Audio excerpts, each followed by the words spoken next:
So, in the past few months, I've been playing this small game. It's called Valorant. And I decided that I want to create custom skin for this game. So, to start things out, I wanted to create a different skins, something that hasn't been done before. I wanted to create different sketches for different ideas I had in mind. So, I used Clip Studio and used the reference for the default Phantom skin. And using this, I created 4 different sketches. The first one has more details and has more geometry. It looks like more realistic for something stylized as Valorant. Maybe in the future to create it as a skin. The second one looks like a bit more blocky shapes, so I wasn't sure about it. The third one reminds me a bit of RGB skin, RGX, I don't remember the name, but it has more of unique lines and shape. And the last one, you probably has no idea what it looks like. It is literally an Oni skin. So I thought about it for a second and decided to go with the third one. I wanted to color it first just to see as how the final result gonna be and if the color variation gonna mix together or not. Yeah, I think this would be a great. Next on, I wanted to start doing it in 3D. With that, I throw the sketch of the skin in the Fusion. I know some people like to take like the already existing skins from the Valorant files and work on it, but I like to work everything from scratch rather than taking the default skin and enabling it or changing it how I want exactly. So I started from the scratch. So you might be wondering, what is Fusion exactly? Fusion is a solid body 3D modeling program. It's more of a program used by the industry, like for injection molding and metal and stuff like that in the industry, like product design and so on. But I like it because like it gives me the flexibility.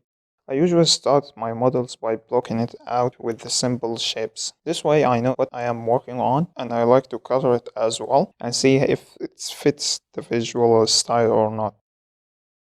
Then when I see that the block out is nice and ready, I slowly add details starting with the big one then slowly getting smaller.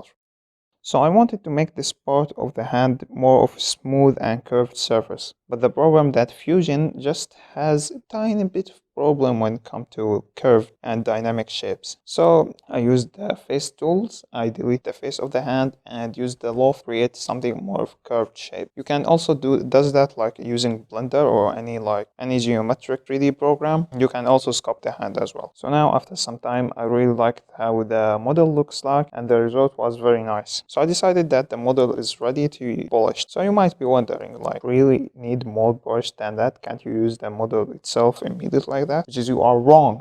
Because Fusion, for some reason, actually I know the reason, for some reason when you export it to FBX model type file, it just create this whole mess. I know why they didn't improve the algorithm for it, but anyway, I don't care that much.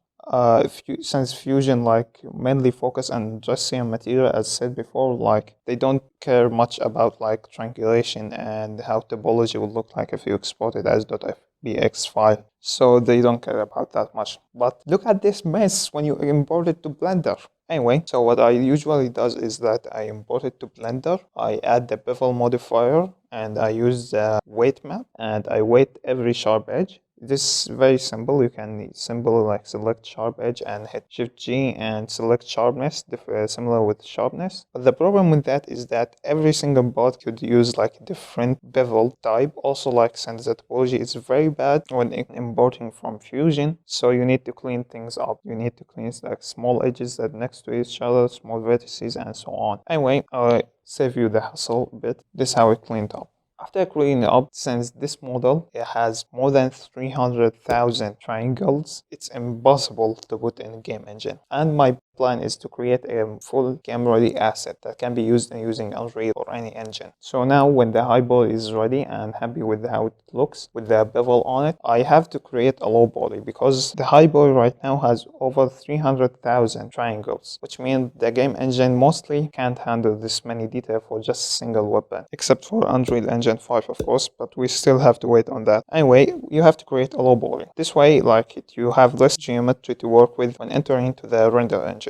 So right now, after the low body is done, I have to create the UV to texturing the model itself. If you're new to 3D modeling and you don't know what is UV, simple example, like you take a cube and you have to convert that cube to a 2D plane. So we can simply unwrap it like that. This way it can read textures, very simple, and images. But right now we don't have to do it on the cube itself. We have to do it on much more complex shape and body like the phantom itself, the skin. So this is where it takes a bit more time to get it ready and done. So right now when the low poly model is ready, I simply use Substance to bake the geometry and texturing the model itself. Now you might be wondering, like, baking? What do you mean by baking? It's very simple baking actually. So you see, this model, the low poly model, it has fewer detail, right? And the high poly that we end up creating beforehand has more geometry and more details. So how baking does? Well, it's very simple. You open the oven, you throw the high poly in, you throw the low poly after it, and the details will be baked on top of the low poly itself. So after the baking is done, I had a very simple problem that I couldn't figure out ever. There's this tiny edge problem that always get introduced for me when they're creating a substance. And sometimes it happens, sometimes it doesn't happen. But for now, for this project, I decided that I will take it and solve it. I went to Google and read a bunch of articles for this problem, but I read so many articles by now and finally discovered what's the cause for it. Of course, there's so many different problems that could happen. If you are sure that UV unwrap for your model is correct and you don't have any overlapping and the normal is correct and you still have this problem, to simplify things out when it comes to UV unwrapping, every sharp edge should be a UV seam, but not every UV seam should be sharp. So this quote you should always remember when UV unwrapping. There's a problem here. So I forgot to record the Substance Painter process and how I texture it, but just to simplify things out, here is the model, color it, throw some noise, throw some grunge on top of it, select the specific color you want, and if it's metallic or not. This is a very simple process. If there's a specific part you don't need grunge on top of it, draw over it using the layer fill.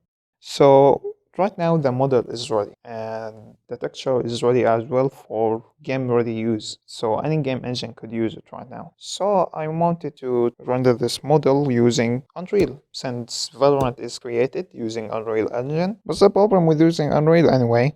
It's just a game engine, right?